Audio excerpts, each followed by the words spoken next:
नमस्कार मित्रांनो, आज आपण या लेक्चरमध्ये बघणार आहे की एन्व्हायरमेंटल पोल्युशन हे जे आहे थर्मल पॉवर प्लांट्स हे यांच्या थ्रू कसं कसं होतं. त्यामध्ये मग air, water, soil, noise pollution आणि मग ह्यांचे जे या पोल्युशनमुळे होणारे जे इम्पॅक्ट आहेत आणि ते सगळं करण्यासाठी काय काय कंट्रोल मेजर्स जे आहेत म्हणजे आपण घेतले पाहिजे as a thermal power plant.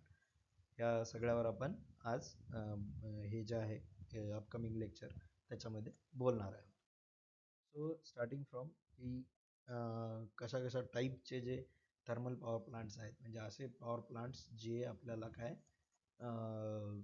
Electricity देतात, नॉट ओन्ली थर्मल, असे different type of power plants जे आपल्याला काय करतात,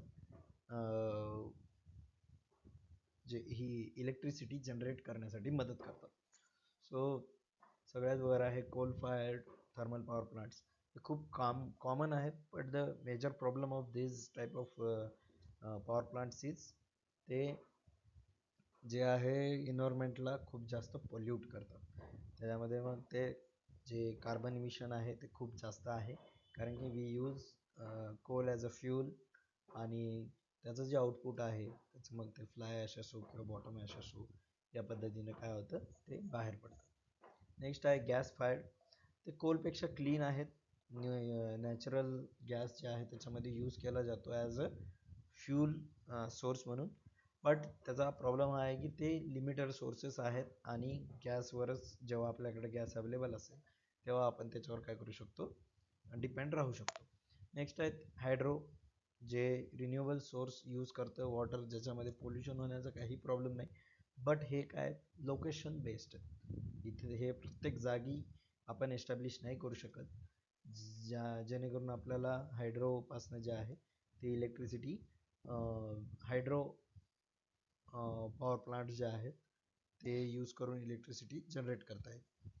तर नेक्स्ट त्यानंतर आहे सोलार, विच हार्नेसेस सनलाईट. हे खूप इको फ्रेंडली आहे. अगेन ते लोकेशन बेस्ड आहे आणि season based.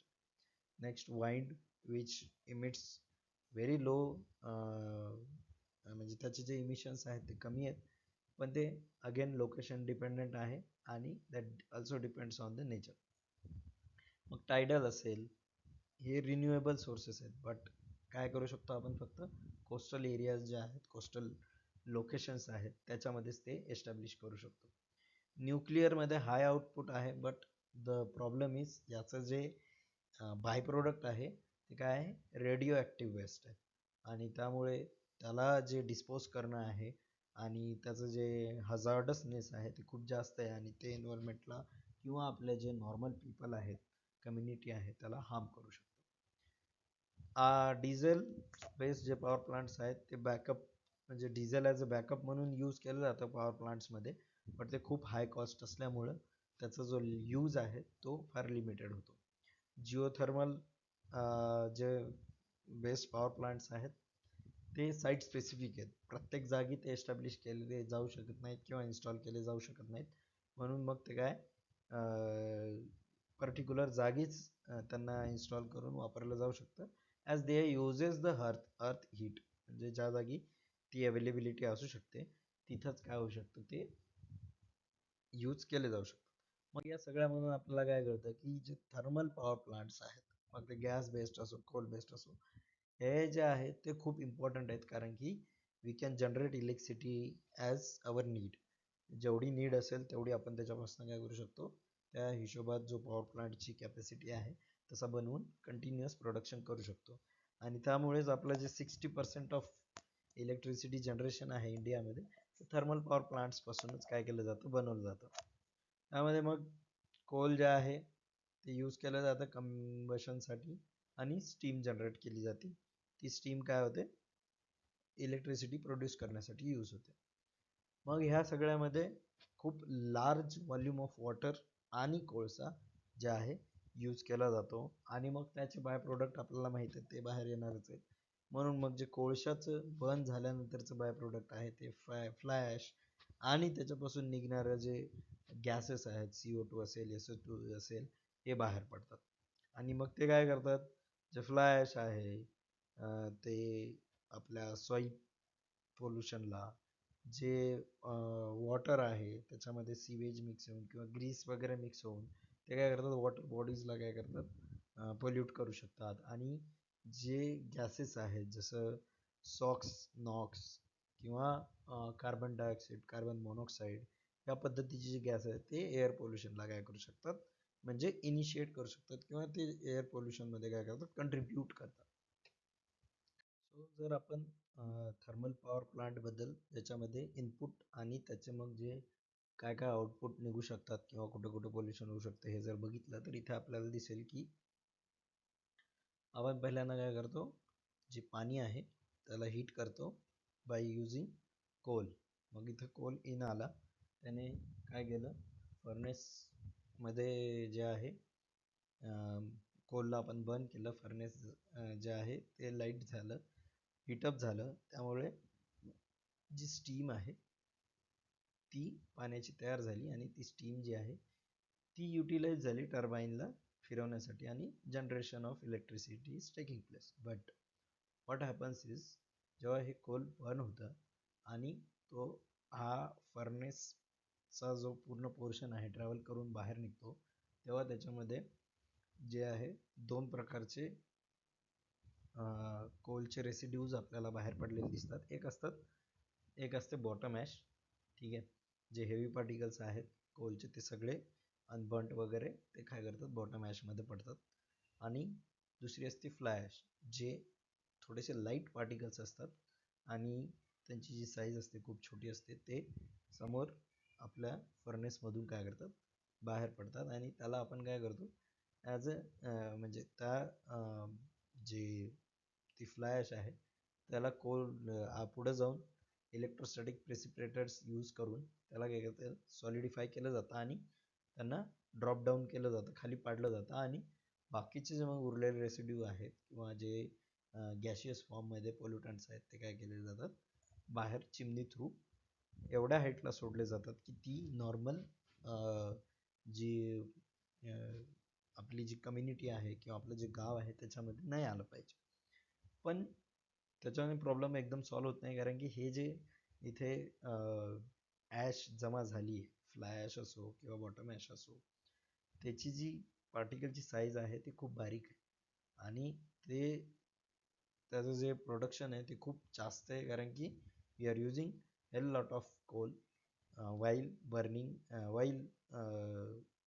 Heating the water to make it into a steam.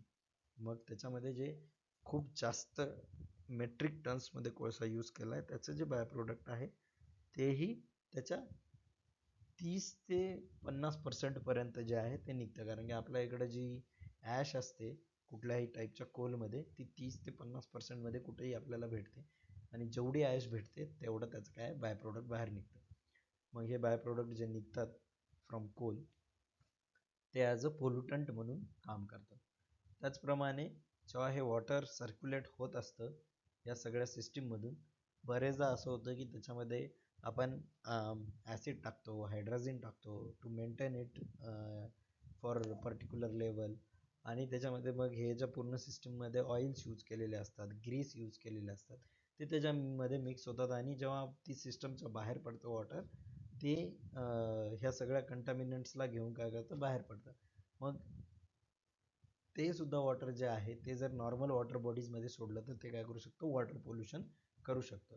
So first we have seen जे गॅसेस निघतात ते एअर पोल्युशन करतात, जे वॉटर आपल्या इकडे निघत आहे ते जर बाहेर सोडलं तर ते वॉटर पोल्युशन करू शकतं. म्हणून मग त्याला आपण काय करतो, effluent treatment plant through pass करतो आणि त्याच्यामधून मग त्या वॉटरला ट्रीट करून त्याच्यामधले जे ऑइल्स आहे, त्याच्यामध्ये जे आपण ॲडिशनल केमिकल्स टाकलेले आहेत, मग ते मिनरल ॲसिड्स असो किंवा ऑर्गॅनिक केमिकल्स असो, ते सगळे सेटल डाऊन करून त्या वॉटरला काय करतो, प्युरिफाय करून रिकवर करत असतो.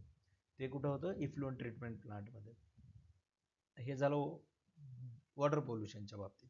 आणि मग तिसरं जे आहे ते आहे सॉईल पोल्युशन. जे इथं जे कोल आहे त्याला आपण बॉटम ॲश आणि फ्लाय ॲश जी आहे आपली ती काय करतो, फ्लाय ॲश प्रेसिपिटेट आउट करतो आणि बॉटम ॲश जी आहे ती थ्रू वॉटर आपण काय करतो, आपल्या ॲश पॉन्डमध्ये सोडत असतो, जी पुढे जाऊन ड्राय होते आणि ती काय होते तिथे पसरून काय करू शकते, सॉईल पोल्युशन करू शकते.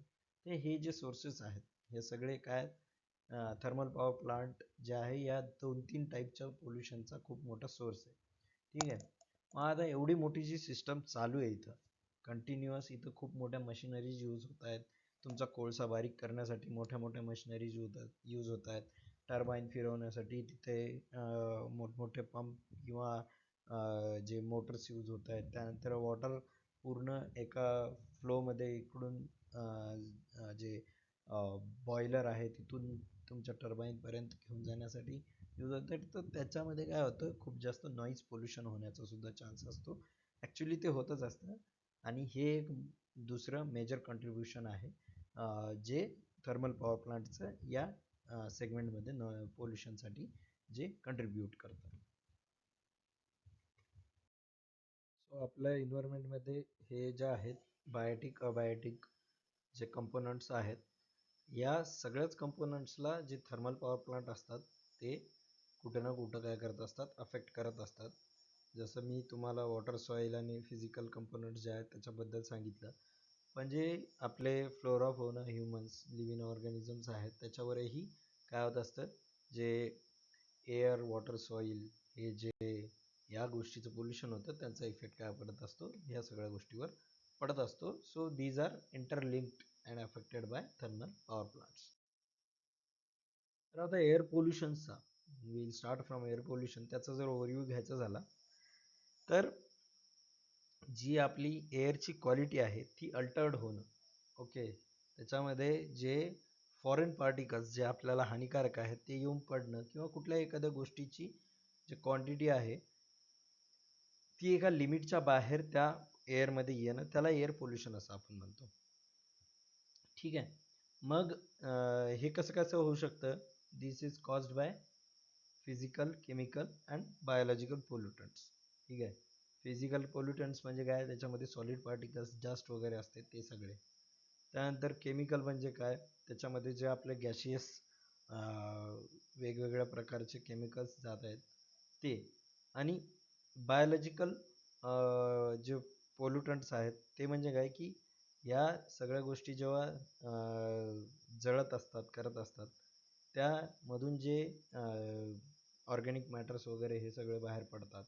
आणि त्याच्यामध्ये बऱ्याचदा असे असते की या सगळे जे सिवेज वॉटर वगैरे असतं हे सगळं सडतं. मग त्यामधून जे जी ऑर्डर निर्माण होते, जी स्मेल निर्माण होते, मग ह्याच्यामधनं जे पोल्युटंट्स आहेत, जे बायोलॉजिकल पोल्युटंट्स आहेत ते एअरमध्ये येण्याला काय करतात, ते सुद्धा काय करतात, आपली एअर खराब करत असतात.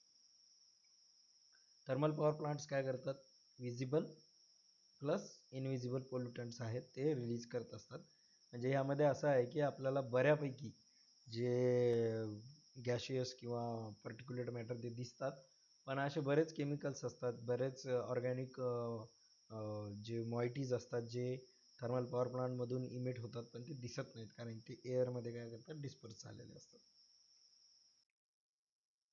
मग एअर पोल्युशनचे सोर्सेस काय आहेत, जे जनरली बघायला गेलं तर फॉसिल फ्यूल कंबशन हा खूप मोठा सोर्स आहे. त्याच्यामध्ये एक आपलं जे आहे थर्मल पॉवर प्लांट्समध्ये जे आपण यूज करतो कोल, त्याला म्हणू शकतो, जे मेजर सोर्स आहे. इंडस्ट्रीयल प्रोसेसेस ज्या आहेत, जे डिफरंट प्रोसेस आहेत त्याच्यामधनं डस्ट वगैरे निर्माण होते, त्या सगळ्या इंडस्ट्रीयल प्रोसेस जसे स्टील इंडस्ट्री असू द्या किंवा कुठल्याही केमिकल रिफायनरीज वगैरे असते, ह्या ज्या इंडस्ट्रीज आहेत त्यांचं जे त्या प्रोसेसमधून जे पोल्युटंट्स निघत असतात ते सुद्धा एअर पोल्युशन करतात. आणि त्याच्यामधून निघणारं जे वेस्ट आहे त्याला बर्न केल्यानंतर सुद्धा काय होतं, पोल्युशन होतं. त्यानंतर ॲग्रिकल्चर रेसिड्यू, ह्याच्यामध्ये कसं, आता आपल्या इकडे जर तुम्ही बघितलं हरियाणामध्ये वगैरे, तर अख्खं खेत जेव्हा म्हणजे शेत जे आहे पूर्ण शेती, ते काय करतात की जेव्हा त्यांचं सगळं धान्य वगैरे काढून झालेलं तर ते सगळं जाळून टाकतात, तर त्यानेही खूप जास्त पोल्युशन होतं. त्यानंतर नेक्स्ट आहे व्हेहिक्युलर इमिशन्स. ते आपण आता रोजच्या याच्यामध्ये बघतोच आहे की मोठ्या मोठ्या सिटीजमध्ये त्यामुळे किती जास्त आपल्याला प्रॉब्लेम्स जे आहेत फेस करावे लागतात, कारण की आता जी number of vehicles per person जे आहे किंवा पर फॅमिली आहे ते खूप जास्त ड्रास्टिकली इन्क्रीज झालेलं असल्यामुळं तेवढंच जास्त व्हेकल आज रस्त्यावर येतात आणि त्यामधून तेवढंच जास्त पोल्युशन हे होत असतं.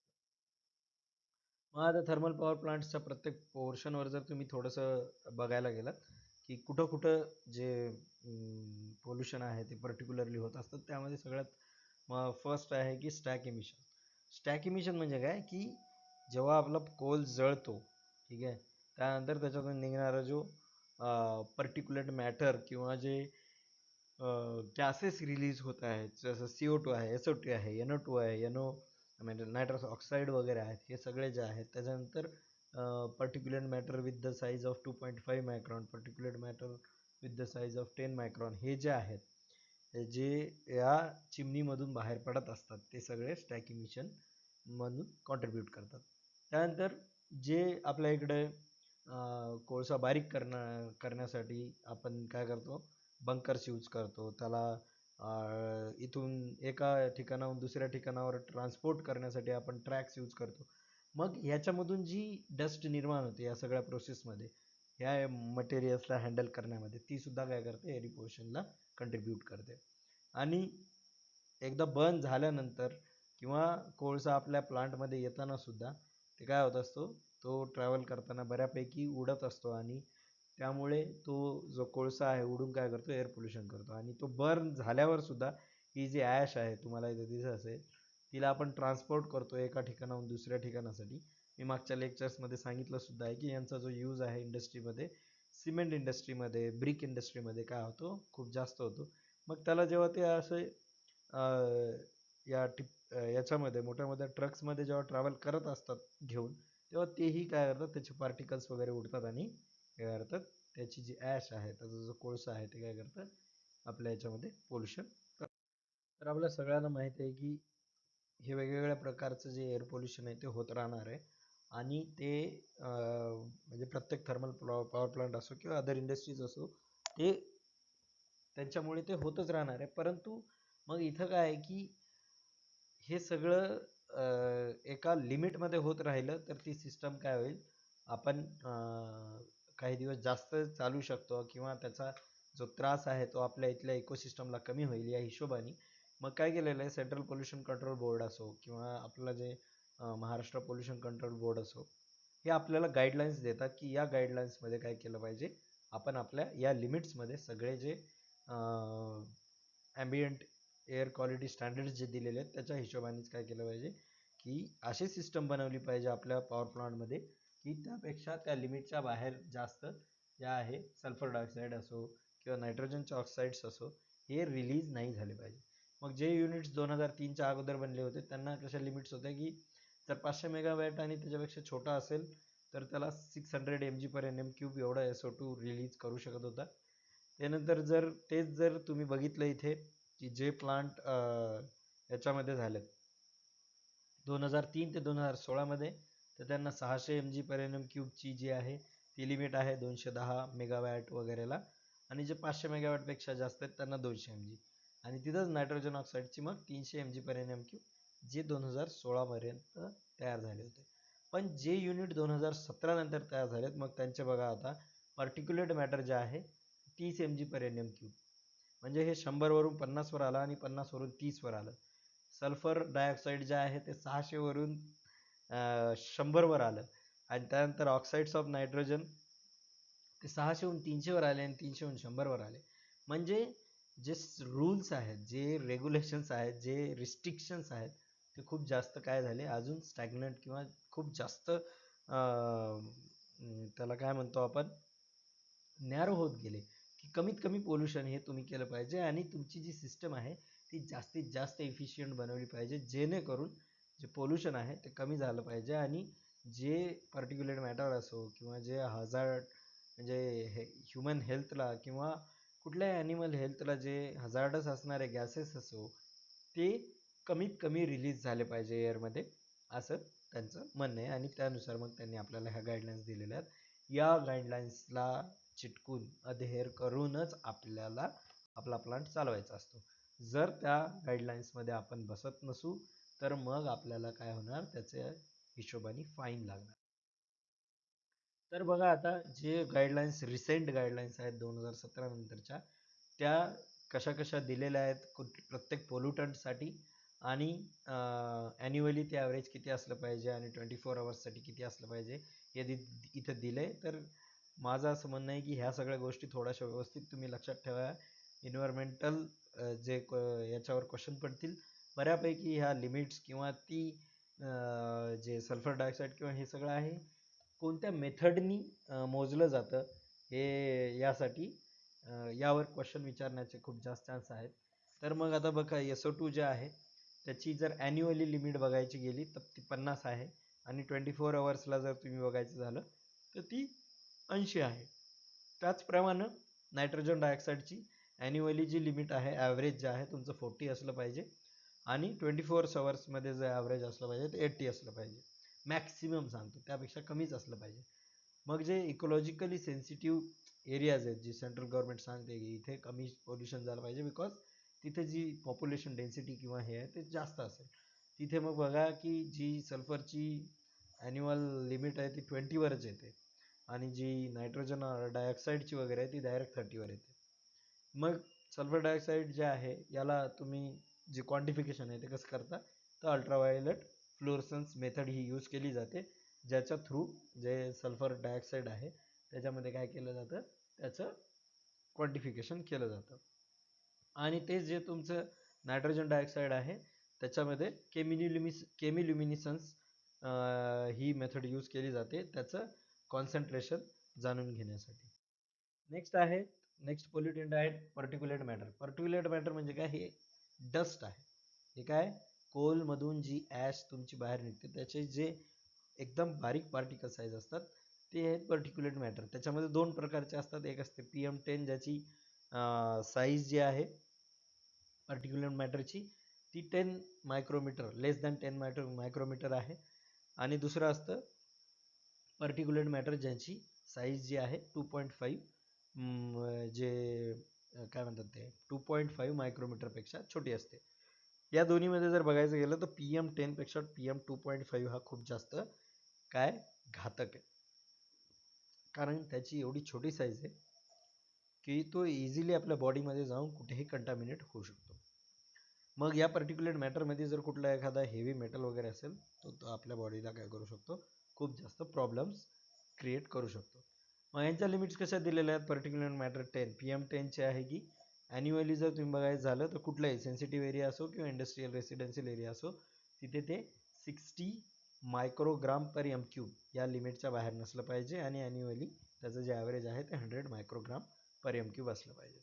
ते जर PM2.5 बघितलं तर त्याची जी कॉन्सन्ट्रेशन आहे ॲन्युअली ते 40 मायक्रोग्राम पर M³ हे ॲन्युअल ॲव्हरेज असलं पाहिजे आणि 24चं ॲव्हरेज आहे ते 60 मायक्रोग्राम पर M³ खाली असलं पाहिजे.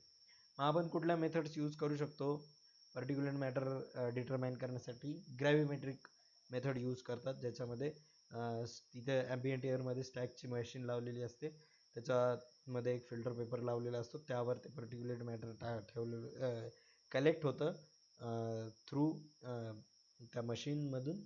आणि मग काय होतं की त्या फिल्टर पेपरचं बिफोर अँड आफ्टर जे आहे वजन घेतलं जातं, ते ग्रॅव्हिमेट्रिक मेथडनी काय करू शकतो आपण ते क्वांटिफिकेशन त्याचं करू शकतो. त्यानंतर 2AM आणि बेटा ॲटेन्युएशन ह्या थोड्याशा हायर टेक्नॉलॉजीज आहेत, ऑटोमेटेड टेक्नॉलॉजी आहेत, ज्याच्या थ्रू पण आपण काय करू शकतो पर्टिक्युलेट मॅटर जे आहे ते आपण डिटरमाइन करू शकतो त्याचं कॉन्सन्ट्रेशन. सो नेक्स्ट पॅरामीटर आहेत ओझोन अँड लीड. त्यामध्ये ओझोन बघू शकता तुम्ही की त्याची जी इंडस्ट्रियल किंवा रेसिडेन्शियल एरियामध्ये जे लिमिट्स आहेत ते 100 आहेत. ते बघितलं येईल 8 आवर्सला जेव्हा मेजरमेंट्स होते तेव्हा, आणि ईच आवरला जर तुम्ही बघितलं तर दॅट इज 180. आणि 8 आवर्स म्हणजे मग ते ॲन्युअली जे मेजर केले जातात, मग ते कसे प्रत्येक 8 तासासाठी एकदा मेजर केले जातात. आणि हे 1 आवर म्हणजे प्रत्येक तासाला जे मेजरमेंट घेतले जाते 24 तासामध्ये, मग त्याचं हे ॲव्हरेज 180च्या वर नसलं पाहिजे. याच्या काय मेथड्स आहेत, UV फोटोमेट्रिक मेट्रीनेही आपण ओझोनचं कॉन्सन्ट्रेशन काढू शकतो आणि केमिल्युमिनेसन्स आणि केमिकल मेथड यूज करून सुद्धा ते काढू शकतो. लीडचं आहे AAS किंवा ICP मेथड यूज करावी लागते. त्याच्याने आपण काय करू शकतो, लीडचं जे कॉन्सन्ट्रेशन ते काढू शकतो आणि ते ॲन्युअली जर तुम्ही बघायला गेलं तर ते 0.5 मायक्रोग्राम पर एम क्यूबपेक्षा जास्त नसलं पाहिजे. आणि in 24 hours it should not exceed 1 microgram per m cube. Next आहे कार्बन मोनॉक्साईड. तर कार्बन मोनॉक्साईड जे आहे ते खूप हार्मफुल गॅस आहे आणि त्याचं जर जे लिमिट्स आहेत ते की ॲन्युअली किंवा 8 अवर्सला जर तुम्ही लिमिट्स बघितलं तर 2 mg पर एम क्यूब यापेक्षा ते जास्त या लिमिटला क्रॉस नाही केलं पाहिजे. आणि 4 mg per m cube if you are taking the hourly reading. And non dispersive infrared spectroscopy जी आहे ती यूज केली जाते कार्बन मोनॉक्साईडचं कॉन्सन्ट्रेशन काढण्यासाठी. अमोनियाची जे लिमिट्स आहेत ॲन्युअली ते 100 मायक्रोग्राम पर एम क्यूब. आणि जर प्रत्येक 24 अवर्समध्ये आपण प्रत्येक 8 तासाला रिडिंग घेत असू तर that should not exceed 400 M cube. आणि याचं जे कॉन्सन्ट्रेशन आहे केमिल्युमिनिसन्स किंवा इंडोफिनॉल ब्लू मेथडनी हे काय केलं जातं क्वांटिफाय केलं जातं.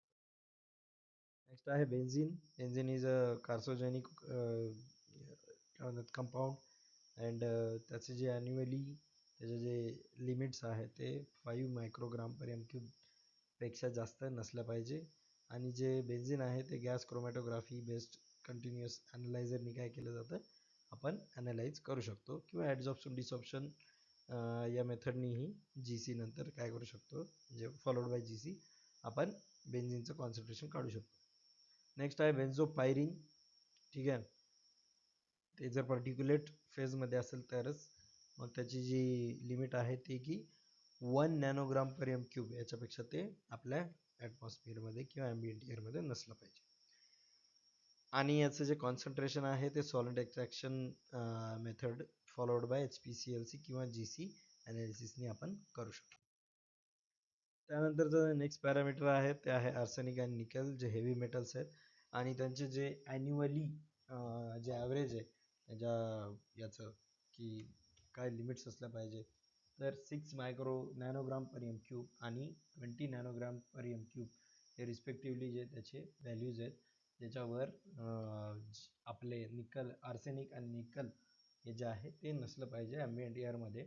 आणि हे हेवी मेटल्स असल्यामुळे हे AS किंवा ICP मेथडनी काय केलं जातं आपण कॉन्सन्ट्रेशन जे आहे याचं डिटरमाइन करू शकतो. आता वर जे स्टार दिले होते ॲन्युअलच्या समोर आणि 2 स्टार दिले होते अवरली 24 अवर्सचे जे मेजरमेंट्स आहेत तर जसं की annual arithmetic mean of 104 measurements जे घेतल्या जातात ना त्याचं जे आहे म्हणजे ट्वाईस अ वीक आपण काय करणार तिथून सॅम्पल घेत राहणार. त्याचं जे ॲव्हरेज आहे ते दिलेल्या लिमिट्सपेक्षा जास्त नसलं पाहिजे. आणि जे 24 अवरलीमध्ये आहे की प्रत्येक 8 तासाला जे आपल्या इथे मेजरमेंट घेतली जाते त्याचे त्या रिडिंग्सचं जे ॲव्हरेज आहे ते काय केलं पाहिजे त्या डेली जे 24 अवर्सच्या जे आपल्या लिमिट्स दिलेल्या आहेत त्याच्यामध्ये असलं पाहिजे तरच मग ते काय विदिन लिमिट्स मान्य केलं जातं. So whenever and wherever monitoring results on 2 consecutive days of monitoring exceeds the limits specified above for the respective category, it shall be considered adequate reason to institute a regular continuous monitoring and further investigation. म्हणजे जिथं असे हे limits हे होतात vary होतात तिथं continuous monitoring system त्याला आपण काय म्हणतो CEMS कंटिन्युअस मॉनिटरिंग सिस्टीम जी आहे ती इन्स्टॉल केली जाते. आणि ती इन्स्टॉल केल्यानंतर मग तिथून काय होतं की ती MPCBला वगैरे कनेक्ट केली जाते आणि तिथं हे नोटिफाय केलं जातं की जे कंटिन्युअस इमिशन होत आहे आपल्या ॲम्बिएंट एअरमध्ये आपल्या स्टॅक थ्रू वगैरे तर ते तिथं काय केलं जातं मॉनिटर केलं जातं आणि बघितलं जातं. CEMS is continuous emission monitoring system. एखाद्या वेळेस जर तुम्हाला फुल फॉर्म विचारला परीक्षेमध्ये तर सांगता आला पाहिजे. नेक्स्ट आहे आता फॉर्च्युनेटली आपल्याकडे या सगळ्या सिस्टम्स ज्या आहेत ज्या पोल्यूट करतात आपल्या ॲटमॉस्फिअरला त्याला कंट्रोल करण्यासाठी काही टेक्नॉलॉजीज अवेलेबल आहेत. त्यामध्ये मग इलेक्ट्रोस्टॅटिक प्रेसिपिटेटर येतात ज्याला आपण थोडंसं डिटेलमध्ये पुढं बघणार आहे की ते जे पर्टिक्युलेट मॅटर आहे म्हणजे जे आपली फ्लाय ॲश आहे कोळसा जळाल्यानंतर जी तयार होते त्याला कसं आपण प्रेसिपिटेट करून खाली कलेक्ट करू शकतो. आणि हे ॲश प्लस फ्लू गॅसेस जे आहेत ते रिमूव्ह करत असते. म्हणजे जे फ्लू गॅसेस थ्रू जे ॲश चालली आहे आपली त्याला काय करत असते, हे काय करत असते, रिमूव्ह करत असते किंवा कंट्रोल करत असतं. बॅक फिल्टर्स आहेत ज्याच्यामध्ये आपण बॉटम ॲश वगैरे कलेक्ट करू शकतो. इथे तुम्हाला हे फोटो दिसतच असेल की या प्रकारचे जे बॅक फिल्टर्स आहेत जे अगोदर यूज व्हायचे for collection of the fine particulates. त्यानंतर FGD विच रिमूव्स SO2. आता या सिस्टममध्ये काय असतं की कोळसा जो असतो इट कंटेन्स सल्फर आणि मग त्याचा SO2 तयार होतो आफ्टर बर्निंग. आणि तो SO2 जो आहे तो हानिकारक असल्यामुळे ॲसिड रेन वगैरे क्रिएट करतो पुढे जाऊन. त्यामुळं मग त्याला काय करणे, त्याला जागच्या जागी स्क्रबर्स यूज करून काय करणे, त्याला त्याचं जे कॉन्सन्ट्रेशन आहे एअरमधलं ते कमी केलं पाहिजे आणि त्याचं डिसल्फरायझेशन जे आहे ते झालं पाहिजे. So we can remove the SO2. त्यानंतर लो नॉक्स बर्नर्स यूज केले तर मग जे आपलं नायट्रोजन ऑक्साईड आहे त्याचं पण काय करू शकतो, आपण रिडक्शन करू शकतो. तर इथे आपण मग आता थोडंसं डिटेलमध्ये काय बघणार आहे, working principle of ESP. Actually काय होतं, it's main principle is use of high voltage electric field to charge the particles in the air and then quickly collect the charged particulate through an oppositely charged plate. म्हणजे काय बघा, इथे एक emitting electrode आहे, तो एक particular काय करणार आहे, चार्ज देत राहणार आहे. ठीक आहे, या फील्डमध्ये वरून तुमचा काय झालं, जे charge particle in the form of particulate matter आला. मग सपोज तुम्ही जर इथं निगेटिव्ह चार्ज देत असाल तर तुमचं पॉझिटिव्हली चार्ज जो पर्टिक्युलेट मॅटर आहे ते काय करेल, ते त्याच्यासोबत अट्रॅक्ट होईल. आणि ते जसं अट्रॅक्ट झालं तेव्हा ही जी वीक फील्ड आहे या वीक फील्डवर काय होईल, ते कलेक्ट होईल कारण ते अपोजिटली चार्ज आहे. आणि तेव्हा मग ते कलेक्शन केलेलं जे आहे त्या वीक फील्डवरचं ते काय करतात, ड्रॉप डाऊन करतात खाली कलेक्ट करण्यासाठी. म्हणजे इथं जर तुम्ही बघितलं इमिटिंग इलेक्ट्रोड जो आहे तो हाय फील्ड आहे, निगेटिव्ह चार्ज येतोय त्याच्यातनं, तुमचा पर्टिक्युलर मॅटर पॉझिटिव्ह चार्ज इथं आला आहे, तो काय झाला याच्यासोबत कंबाईन झाला इथं. आणि मग त्यानंतर जे तुमचं पर्टिक्युलर मॅटर आहे ते जाऊन काय होणार, कलेक्टिंग इलेक्ट्रोडवर कलेक्ट होणार. आणि मग जेव्हा तुम्ही चार्ज रिमूव्ह करणार तर ते काय होणार, खाली पडणार आणि ते आपण काय करणार, कलेक्ट करून घेणार. त्याच पद्धतीने जर तुम्हाला इथं बघायचं झालं तर बघा, high voltage electrodes charge dust particles and charge particle attracts to plates. ठीक आहे, जे इलेक्ट्रोड व्होल्टेज दिले ते काय करणार, चार्ज करणार तुमच्या डस्ट पार्टिकल्सला आणि अपोजिटली चार्ज जे प्लेट्स आहेत त्याच्यावर जाऊन ते जाऊन चिटकणार. आणि collected ash is removed by rapping. म्हणजे ते काय करणार, तेव्हा जेव्हा तुम्ही त्याचा चार्ज काढून घेणार तर ते सगळे काय करणार, खाली पडल्या जाणार. आणि त्याची इफिशियन्सी जी आहे ती मोर दॅन 99% असते. मग यासाठी सगळ्यात महत्त्वाचं काय की तुमचं जो डिस्चार्ज इलेक्ट्रोडचं जे पोटेन्शियल असतं, जी इलेक्ट्रिक फील्ड असते ती खूप हाय असते आणि ती कंटिन्युअस मेंटेन करावी लागते. मग जेव्हा तुमचे पार्टिकल्स असे येतात ते काय होतात की ते चार्ज केले जातात या फील्डनी. आणि मग ते चार्ज पार्टिकल जे आहेत ते अपोजिटली चार्ज तुमच्या जे कलेक्टिंग इलेक्ट्रोड्स आहेत त्याला जाऊन चिटकतात आणि असे खाली पडतात. मग आपल्याला 210 मेगावॅटचं जर तुम्ही इलेक्ट्रोस्टॅटिक प्रेसिपिटेटरचं स्पेसिफिकेशन्सबद्दल बोललात तर त्याचा गॅस फ्लो रेट हा 312.7 m³ एवढा असतो. आणि त्याच्यामध्ये जे इनलेट टेम्परेचर असतं जेव्हा तुमचे हे पर्टिक्युलर मॅटर आतमध्ये आले ते अराउंड 136°C असतं. आणि त्याची इफिशियन्सी जी आहे ती खूप महत्त्वाची, ती 99.99% असलीच पाहिजे. ती त्यापेक्षा कमी असेल तर तुम्हाला मग त्याला काय करावं लागतं, मेंटेनन्स करावं लागतं, त्याला अशा गोष्टी यूज कराव्या लागतात की त्याची इफिशियन्सी जी ती वाढली पाहिजे. मग एखाद्या वेळेस जर इफिशियन्सी कमी झाली तर आपण त्याला काय काय करू शकतो, याच्यासाठी फ्लू गॅस कंडिशनिंग जी आहे ती एक खूप महत्त्वाची काय म्हणतात स्टेप आहे. त्याच्यामध्ये काय होतं की डिफरंट टाईप ऑफ जे काय म्हणतात छोटे छोटे इम्प्रूव्हमेंट्स आहेत ते आपण त्याच्यामध्ये करू शकतो. की पहिला आहे फ्लाय ॲश रेझिस्टिव्हिटी मॉडिफिकेशन. त्याच्यामध्ये काय होते, इंजेक्शन मेथड्स अपस्ट्रीम्स द प्रेसिपिटेटर. तर यामध्ये हे जे आहेत ना, सल्फर ट्रायऑक्साईड असो किंवा अमोनिया असो किंवा वॉटर स्प्रे असो, हे काय केले जातात त्या स्ट्रीममध्ये अपस्ट्रीममधून टाकले जातात. त्याच्यामुळे काय होतं की जे सल्फर ट्रायऑक्साईड आहे ते जे फ्लाय ॲश आहे त्याची जी रेझिस्टिव्हिटी आहे ती कमी करतं. म्हणजे काय करतं, कंडक्टिव्हिटी वाढवतं आणि त्यामुळे ते चार्ज पार्टिकल काय करतात, अजून चांगले चार्ज होऊन ते लवकर काय होतात, प्रेसिपिटेट होऊन खाली पडू शकतात. अमोनिया काय करतं, ammonia injection can be derived from liquid anhydrous or aqueous ammonia. मग हे जे अमोनिया डोजिंग आहे हे केल्यानं काय होतं की ammonia combines with SOX to form ammonia sulphate and ammonium bisulphate. मग हे जे सल्फर ट्रायऑक्साईड आणि अमोनिया टाकतो त्यामुळे ते तसे जे अमोनियम सल्फेट वगैरे फॉर्म होतात आणि त्यानं ते काय करू शकतात, खाली पडतं. त्यानंतर डस्ट अधेशनसाठी आपण जे म्हणजे अमोनिया बायसल्फेट फॉर्म झाले that increases the adhesion strength of dust on electrodes and reduces re-entertainment loss. तर म्हणजे त्या डस्टचं जी चिटकण्याची क्षमता असते ती वाढते. तुमचं जे अमोनिया यूज करतो आपण कशासोबत, सल्फर ट्रायऑक्साईडसोबत. आणि मग ammonium sulphate is the result of excess sulphur neutralisation in flue gas. मग या फ्लू गॅसमधलं मग काय ते जे एक्सेस सल्फेटचं न्यूट्रलायझेशन होतं त्याच्यातून काय होतं, मग ते सगळे जे पर्टिक्युलेट मॅटर्स आहेत ते काय करतात, व्यवस्थित चार्ज होऊन तुमच्या काय करतात खाली त्या याच्यामध्ये कलेक्ट होत असतात. मग हे जे 3 सिस्टम आहेत की बा ही सिस्टम जे आहे त्याचा फायदा काय की ते it is very easy to install किंवा त्याचा लेआउट बनवून तिथे इन्स्टॉल करणं. त्याच्यामुळे मग काय होतं, तुमचे जे पर्टिक्युलेट मॅटरचं रिडक्शन आहे ते डिक्रीज होतं. आणि जे ॲसिडिक गॅसेस आहेत फ्लू गॅसमध्ये जे हे करतात काय म्हणतात, ज्याच्यामुळे तुमचं जे पर्टिक्युलेट मॅटर अट्रॅक्ट होण्याची क्षमता आहे आपल्या याच्याकडे कलेक्टिंग इलेक्ट्रोडकडे, त्याला डिक्रीज करतं. आणि जे ऑपरेशन आहे ते काही फार अवघड नसतं, सिम्पल असतं. कारण तुम्हाला इथं काय करायचं आहे, इंजेक्ट करायचं आहे अपस्ट्रीममध्ये सल्फर ट्रायऑक्साईड, अमोनिया किंवा वॉटर स्प्रे. वॉटर स्प्रे टाकल्याने काय करतात, this is the different method to modify fly ash resistivity upstream of the precipitator. ठीक आहे.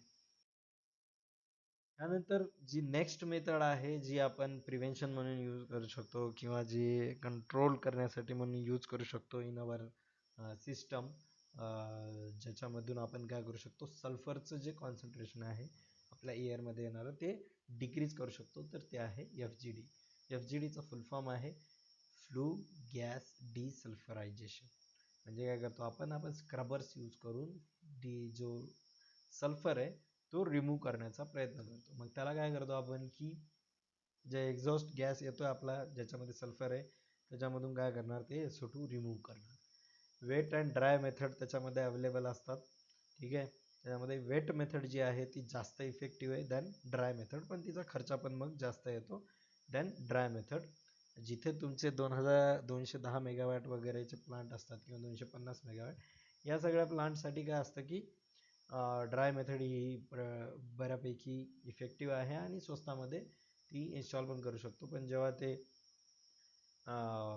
दॅट 500 मेगावॅट और 660 मेगावॅटवाले जे प्लांट आहेत ते पिक्चरमध्ये येतात तेव्हा ते तिथं जे आपल्याला वेट मेथड यूज करावी लागते. मग slurry of lime or limestone is used in wet FGD. ठीक आहे. आणि त्याचे जे बाय प्रोडक्ट आहे ते जिप्सम आहे. मग हे जे जिप्सम आहे ते खूप मोठ्या क्वांटिटीमध्ये यूज होणार, कारण की तिथं काय होणार आहे, लाईमस्टोन यूज केला जाणार आहे तुमच्या सल्फरसोबत रिॲक्ट करण्यासाठी. मग इथं काय असतं, वॉटर आणि एअर जे आहे तुमच्या बॉयलरमध्ये दिले जाते आणि एका साईडनी कोल दिला जातो. बॉटम ॲश आणि बॉयलरचा जो स्लॅग आहे, जे वॉलटाईल मॅटर किंवा ह्या सगळ्या गोष्टीमुळे जे तयार झालेल्या गोष्टी ते खाली पडतात. आणि मग तिथून काय होतं, जे गॅस फॉर्ममध्ये जे आहे CO2, H2O, सॉक्स, नॉक्स हे जे ते पुढं कॅरी केलेलं जातं. मग इथं आपण बघतो की CaCO3 दॅट इज लाईम तुमचं टाकलं जातं ह्या स्क्रबर्समध्ये. आणि मग इथून जे ते FGD मटेरियल म्हणजे इथं काय करतं, ह्या फॉलोइंग जे रिॲक्शन आहेत ते फॉलो करून काय करतो आपण, हे जे जिप्सम आहे ते इथं तयार करत असतो. मग त्यामध्ये कसं होतं, calcium carbonate plus SO2 calcium sulphate तयार होतं. मग कॅल्शियम हायड्रॉक्साईड येतं, तो पण ॲसिडसोबत कॅल्शियम सल्फेट तयार करू शकतो. मॅग्नेशियम पण मॅग्नेशियम सल्फेट तयार करू शकतो. मग हा जो कॅल्शियम सल्फेट तयार झाला आहे त्याला तुम्ही जेव्हा वॉटर आणि ऑक्सिजनच्या प्रेझेन्समध्ये रिॲक्ट करता तर तो जिप्सम तयार करतो. सो जेव्हा जेव्हा आपल्याला मॅग्नेशियम सल्फेट किंवा कॅल्शियम सल्फेट असं भेटतं त्याला जेव्हा तुम्ही वॉटर अँड एअरच्या प्रेझेन्समध्ये रिॲक्शन करता ते तुम्हाला जिप्सम म्हणून फॉर्म होते. मग पहिल्यांदा आपल्याला इथून असं काय करता येतं, FGD यूज करून जे आहे ते SO2 रिमूव्ह करता येतं. त्यामध्ये इथं बघा गॅस प्लस फ्लाय ॲश जेव्हा जाते तेव्हा इलेक्ट्रोस्टॅटिक प्रेसिपिटेटर किंवा बॅग हाऊस यूज करून आपण फ्लाय ॲशचं काय करतो, प्रेसिपिटेशन करतो आणि fly ash in the form of काय म्हणतात ॲश आपण हे जे पर्टिक्युलर मॅटर आहेत ते बाहेर काढत असतो. आणि ह्यामधून दोन्हीमधून गेल्यानंतर जे काय उरतं मग ते वॉटर असो किंवा कार्बन डायऑक्साईड असो, नॉक्स असो, हे काय होतं बाहेर जातं. म्हणजे आपल्याला पर्टिक्युलर मॅटर काढण्यासाठी ESP आणि FGD हे SO2 रिमूव्ह करण्यासाठी आपल्या प्लांटमध्ये असणं खूप जास्त महत्त्वाचं आणि बंधनकारक आहे. हे बघा FGD मध्ये जी केमिकल डोजिंग होते त्याची इथे सिस्टम दाखवलेली आहे की त्या जे गॅस आलं आहे त्याचं न्यूट्रलायझेशन कसं होणार, त्याचं सेडिमेंटेशन कुठं होणार किंवा त्याच्यामध्ये मग तुम्ही हे जे लाईमस्टोन वगैरे टाकताय फ्लॉक्युलेंट वगैरे, तर मग ते तिथे जाऊन ते फ्लक्युलेशन वगैरे होणार, त्याचं मिक्सिंग वगैरे कसं होणार याचे हे काय FGD इन्स्टॉल केलेले जे ते सिस्टम. त्यानंतर हे लाईमस्टोन आहे जे आपल्या याच्यामध्ये यूज होणार आहे सल्फरला हे करण्यासाठी. आणि मग जे लाईमस्टोन आणि सल्फरची रिॲक्शन होते त्यामधून जिप्सम तयार होतं आणि जिप्सम अशा फॉर्ममध्ये तयार होतो. आणि तो जिप्सम जो आहे तो वेट असल्यामुळं मग त्याला त्या बेल्टवरून आपल्याला स्क्रब करून काढावं लागतं आणि ते जिप्सम जे आहे असं या पद्धतीनं ॲज अ बाय प्रोडक्ट म्हणून आपल्याला काय प्रोडक्ट म्हणून आपल्याला भेटत असतं. ठीक आहे. तर FGDचं जे मेजर बाय प्रोडक्ट आहे ते आहे जिप्सम. तर आता हे एवढं जे एअर पोल्युशन होतं आहे त्याच्या आपल्या याच्यावर ॲक्च्युली काय काय इफेक्ट होतात ते इथं आपण शॉर्टमध्ये बघूयात की बेन्झिन जे आहे ते कार्सोजेनिक आहे आणि त्यामुळे अनिमियासुद्धा होऊ शकतो. ओझोन जे आहे ते जर एका लिमिटच्या बाहेर जर आपल्या याच्यामध्ये झालं ॲटमॉस्फिअरमध्ये तर ते माहिती आहे आपल्याला की आय इरिटेशन आणि चेस्ट पेन करतं, कारण की ओझोन जर ऑक्सिजन किंवा रॅडिकल याच्यामध्ये रॅडिकल ऑक्सिजनमध्ये तुटला तर ते आपल्या बॉडीला खूप जास्त काय प्रॉब्लेमॅटिक असतं. लीड जे आहे ते न्यूरोलॉजिकल डॅमेज करतं. त्यानंतर कार्बन मोनॉक्साईड जे आहे ते ॲस्पिजिएशन आणि अनकॉन्शियसनेस हे जे आहे या दोन्ही ज्या कंडिशन्स आहेत त्याला ते आपल्या याच्यामध्ये आणू शकतं आणि ते खूप जास्त आपल्याला काय करू शकतं प्रॉब्लेमॅटिक आहे. तर हे किती गॅसेस जे आहेत ते प्रॉब्लेमॅटिक किंवा त्यांचे काय काय वाईट परिणाम होऊ शकतात ते आपण इथं बघितलं आहे.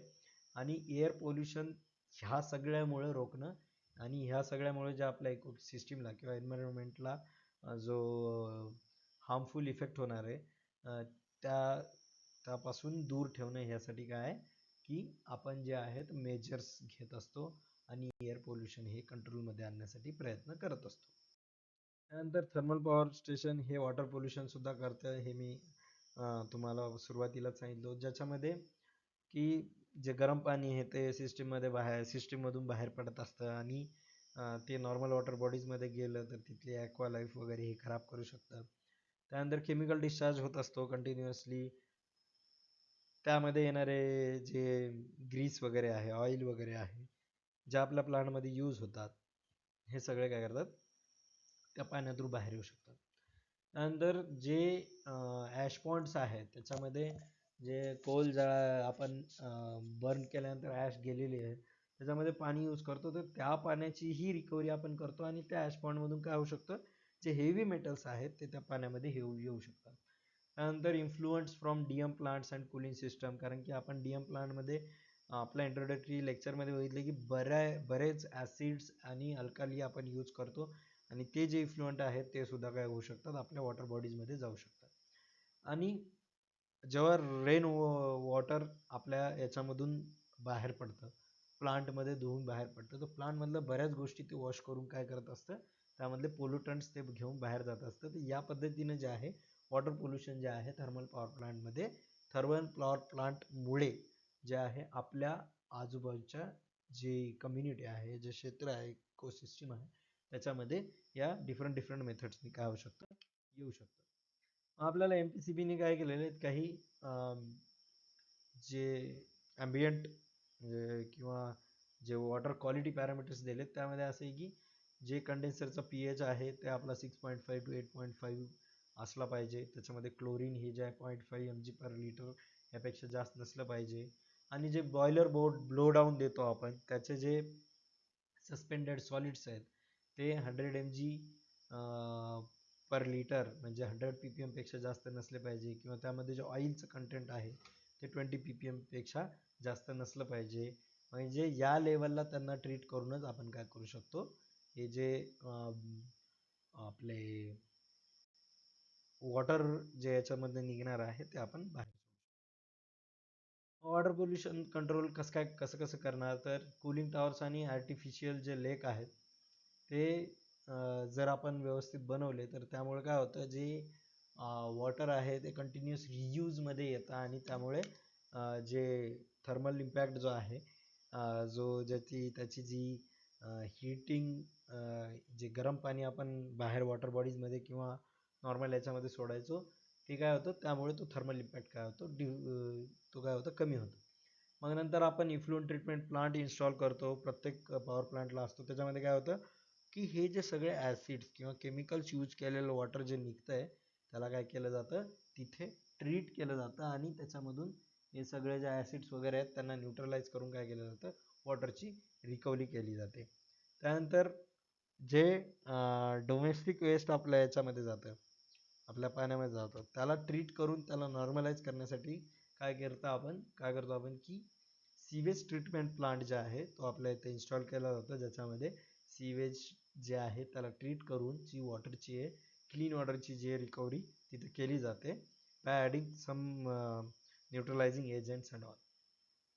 आणि आता इथून पुढं वॉटरचं पोल्युशन होऊ नये म्हणून आणि त्याचा जो यूज आहे तो लिमिटमध्ये व्हावा म्हणून आपल्याला MPCBनी CPCBनी गाईडलाईन्स दिलेल्या आहेत की वॉटर हे व्यवस्थित रिसायकल आणि रियूज झालं पाहिजे आणि तुमच्या प्रत्येक युनिटच्या मागचं जे स्पेसिफिक कन्झम्पशन आहे वॉटरचं त्यावर सुद्धा लिमिट लावलेली आहे. ती आहे 3.5 किलो, म्हणजे 3.5 जे M³ पर किलोवॅटवर एवढं आपण काय करू शकतो, स्पेसिफिक वॉटर यूज करू शकतो प्रत्येक युनिटच्या मागं. आणि त्याच्यावर जर आपण एक्सीड करत असू तर मग आपल्याला काय करणार, ते फाईन लावणार. तर मग हे सगळे पोल्युशन कंट्रोलच्या जे मेथड आहेत वॉटर पोल्युशनच्या ते काय करतो आपण यूज करत असतो आपलं वॉटर पोल्युशन कंट्रोलमध्ये. आता जे फ्लाय ॲश आहे ते सॉईलचं पण काय करतं, म्हणजे मोठ्या प्रमाणामध्ये पोल्युशन करतं. जे हेवी मेटल्स आपल्या कोलमध्ये असतात ते त्याच्यामध्ये लीच होऊन जातात आणि ते सॉईलमध्ये जाऊन काय होतात, पेनिट्रेट होऊन बसू शकतात आणि ती जी सॉईल आहे, आजूबाजूची सॉईल आहे ते काय करू शकते, खराब करू शकतं. फ्लाय ॲश अजून काय करतं की जे pH आहे सॉईलचा तो अल्टर करतं आणि त्याच्यामुळे मग काय फर्टिलिटी डिक्रीज होते. ग्राउंड वॉटरमध्ये कंटामिनेशन होण्याची जी रिस्क आहे ती इथं जास्त आहे. आणि त्यामुळे काय होतं माहिती आहे की जे बायोडायव्हर्सिटी आहे आणि जे आपली क्रॉपची क्वालिटी आहे आजूबाजूला जे हे ॲशपॉन्ड वगैरे बनलेले असतात त्याच्या, ती डिक्रीज होऊ शकते. कारण की काय यातले जे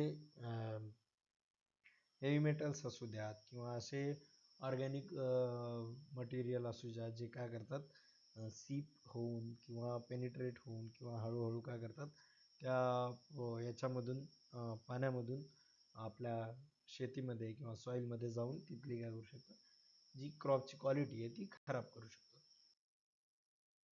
सॉईल क्वालिटी इंडिकेटर्स दिलेले आहेत आपल्याला MPCBनी की बाबा त्याची जी ऑप्टिमल pH आहे ते 6 ते 9 मध्ये असली पाहिजे आणि त्याचे जे ऑर्गॅनिक कार्बन नायट्रोजन ह्या सगळ्यांच्या पण लिमिट्स दिल्या आहेत की याच्या बाहेर नसलं पाहिजे. त्यानंतर जी ॲसिड फॉस्फेटेज ॲक्टिव्हिटी आहे आणि डिहायड्रोजिनेजची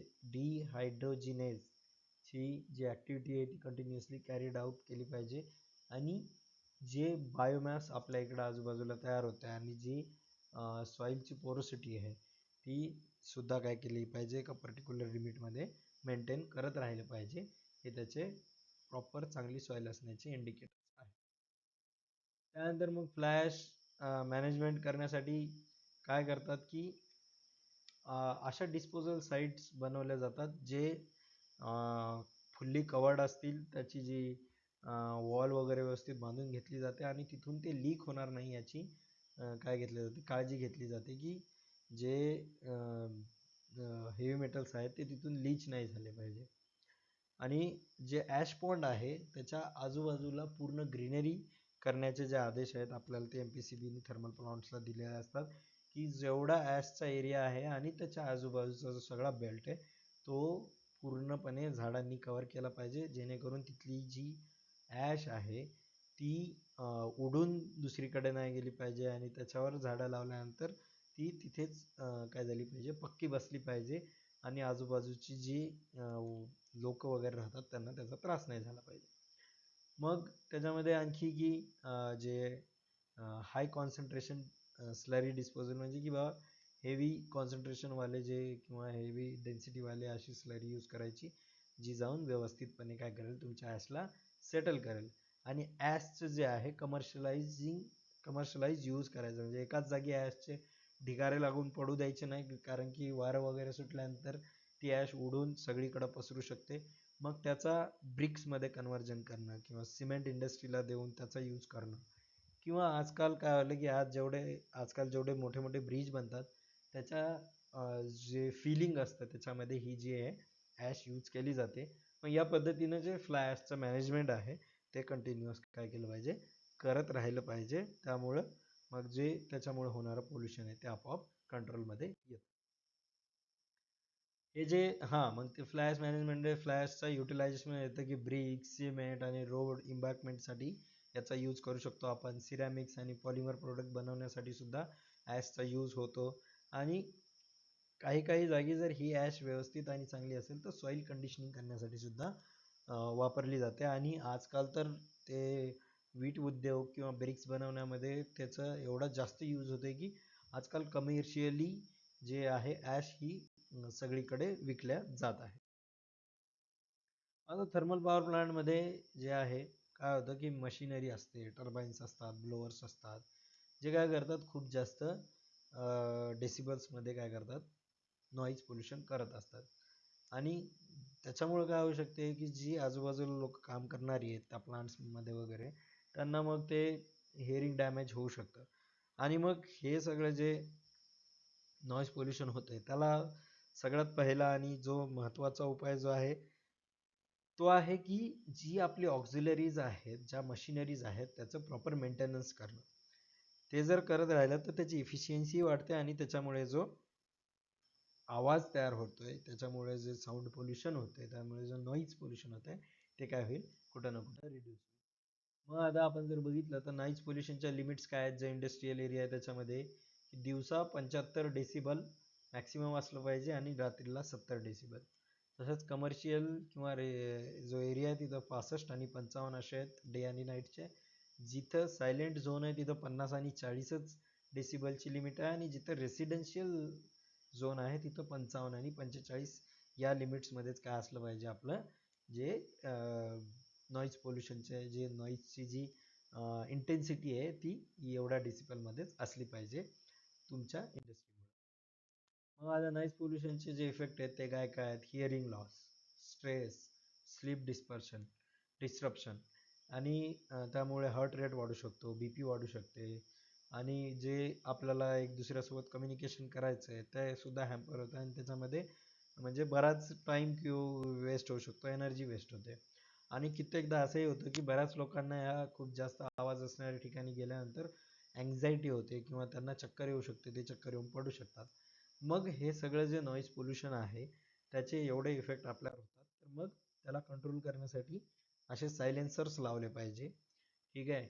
आणि त्याला कंट्रोल करण्यासाठी आपल्या ऑक्झिलरीजचे जे जिथून आपल्याला असं वाटतंय की खूप जास्त साऊंड येतोय त्यांचं व्यवस्थित प्रॉपर मेंटेनन्स केलं पाहिजे. आणि अँटी व्हायब्रेशन पॅड्स वापरले पाहिजे. याच्यामधून काय होईल की जे व्हायब्रेशन्स आहेत ते कंट्रोल केले जातील. त्यानंतर पर्सनल प्रोटेक्टिव्ह इक्विपमेंट त्याच्यामध्ये तुम्हाला इयरबड्स असो किंवा हेल्मेट्स असो हे दिले पाहिजे, ज्याच्यामधून तुम्हाला तुमच्या कानाला वगैरे त्याचा जास्त इफेक्ट होणार नाही आणि तुम्ही व्यवस्थित लॉंग पिरियडसाठी काम करू शकता. आणि त्यानंतर जे अक्वस्टिक डिझाईन आहे म्हणजे तुमच्या प्लांटमध्ये अशी डिझाईन की जिथं साऊंड ॲब्झॉर्ब केला जाऊ शकतो अशी डिझाईन आपण प्रिपेअर करू शकतो, जेणेकरून जे नॉईज पोल्युशन आहे ते काय काय झालं पाहिजे, रिड्यूस झालं पाहिजे. तर आपण जेवढं आत्तापर्यंत शिकलोय त्याची जर समरी बघायची झाली तर थर्मल पॉवर प्लांट्स हे खूप जास्त इम्पॉर्टंट आहेत. आणि त्याच्यामधून आपल्याला इलेक्ट्रिसिटी जो म्हणजे आजच्या काळात बघायला झालं तर प्रत्येक गोष्टीसाठी लागणारी गोष्ट आहे. म्हणजे इलेक्ट्रिसिटी नाही तर काहीच नाही अशी कंडिशन आजकाल आपल्यावर आलेली आहे. तर थर्मल पॉवर प्लांट्स तर इम्पॉर्टंट आहेत, पण ते पोल्युटिंग आहे. मग आता हे जे पोल्युशन आहे ते काय करतं, पूर्ण एन्व्हायरमेंटला आणि त्याच्या कंपोनंट्सला जे आहे अफेक्ट करत असतं. पण त्याच्यासाठी काय केलेलं आहे की आपल्याला स्ट्रिक्ट स्टँडर्ड्स दिलेले आहेत. काही टेक्नॉलॉजीज आपण डेव्हलप केल्या आहेत की जे त्याच्यामधून काय झालं पाहिजे, जे आपलं जे पोल्युशन आहे ते मिटिगेट झालं पाहिजे, ते काय झालं पाहिजे, कमी झालं पाहिजे, रिड्यूस झालं पाहिजे आणि आपलं एन्व्हायरमेंट जे आहे ते प्रोटेक्ट झालं पाहिजे. मग त्यासाठी काही सस्टेनेबल प्रॅक्टिसेस आपल्याला काय करतात, इम्प्लिमेंट करावे लागतात. त्यामधून मग जे आपले ऑक्झिलरीज आहेत, जिथून आपलं एअर पोल्युशन किंवा जिथून आपलं वॉटर पोल्युशन किंवा सॉईल पोल्युशन होत आहे, त्या सगळ्यांची इफिशियन्सी वाढवणं आणि जास्तीत जास्त जे पोल्युशन आहे ते कंट्रोलमध्ये ठेवून आपल्या ज्या बाहेरच्या इकोसिस्टीम आहे त्यामध्ये मॅक्स म्हणजे विदिन लिमिट्स सगळ्या गोष्टी बाहेर टाकणं, हे जे आहे त्याच्यावर काम करणं, याला सस्टेनेबल प्रॅक्टिस आपण असं म्हणतो. आणि ते इम्प्लिमेंट करणं खूप जास्त इम्पॉर्टंट आहे आपल्या सगळ्यासाठी. सो तुम्हाला हे लेक्चर समजलं असावं. एवढं म्हणजे इन्व्हायरमेंट जे आहे त्यामध्ये या सगळ्या गोष्टीवर जे लिमिट्स वगैरे दिलेले आहेत किंवा कोणती मेथड कोणते आपल्या पोल्युटंट्सचं कॉन्सन्ट्रेशन काढण्यासाठी यूज केली जाऊ शकते, या सगळ्या गोष्टीवर बऱ्यापैकी प्रश्न वगैरे एखाद्या वेळेस विचारू शकतात. तर मला अशी आशा आहे की तुम्हाला हे खूप व्यवस्थित समजलं असावं. Okay, thank you. थँक्यू.